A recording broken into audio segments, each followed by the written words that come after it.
So it's a payment system at the heart. It's free payments. Who doesn't like that? But it's using a form factor in gold that over time, if history repeats itself, and we're talking about 6,000 years of history here, should significantly and markedly empower your life. It's a market sort of reaction, a market approach to reintroducing what's known as a commodity money. You know, most systems of money are basically a form of debt. It's an IOU to your bank, to the central bank. Using technology, you know, given the infrastructure built out of the internet and computing and mobile phones, we're now able to allow people to make exchanges and economic activity using a decentralized commodity rather than just forms of debt in local economies. You can send it, you can spend it, you can receive it, and you can even redeem it in physical gold cubes.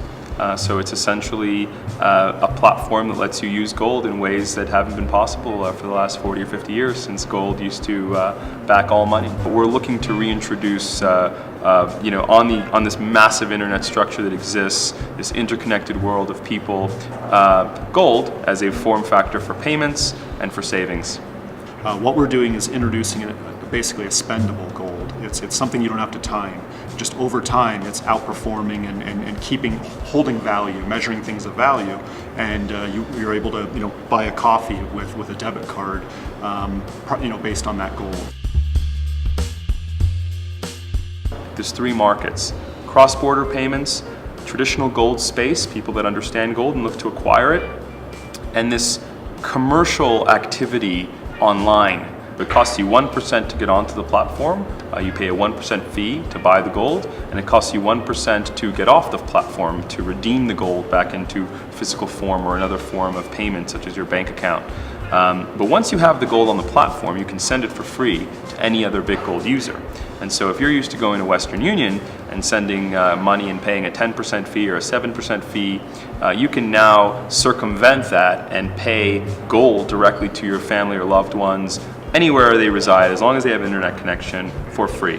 So I think the other target market for Bitgold are people that already understand gold and seek exposure to gold, either as an investment or a unit of account or store of value. I personally don't think that gold should be massively overweighted in an investment portfolio. I think it should maybe represent 5 or 10% of your net worth or your assets. But I do believe that as you go down the socioeconomic ladder, as you have less money, gold should have a larger weighting in your portfolio before you have access to things like stocks and bonds and real estate, when your savings constitute of just cash, either sitting in your house or in a checking account. You know, there's still more of the population that fundamentally understands gold as a natural asset than understands systems of debt and financial systems currently unbanked. The internet is democratizing access to everything.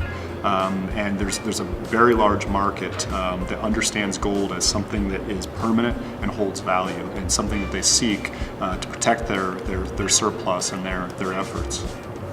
The other market that I think is really interesting for Bitgold is if you're already online and engaging in commerce, whether you're a freelancer, whether you work on Elance or Odesk, and you're used to using something like PayPal, Bitgold's an interesting alternative because it allows you to send an invoice for your labor to someone else, anyone else in the world. That person can then pay that invoice with traditional payment systems such as a credit card, a Visa, a MasterCard, a wire transfer, but then you receive gold. You receive gold grams, kilograms, or tons, depending on how successful you are.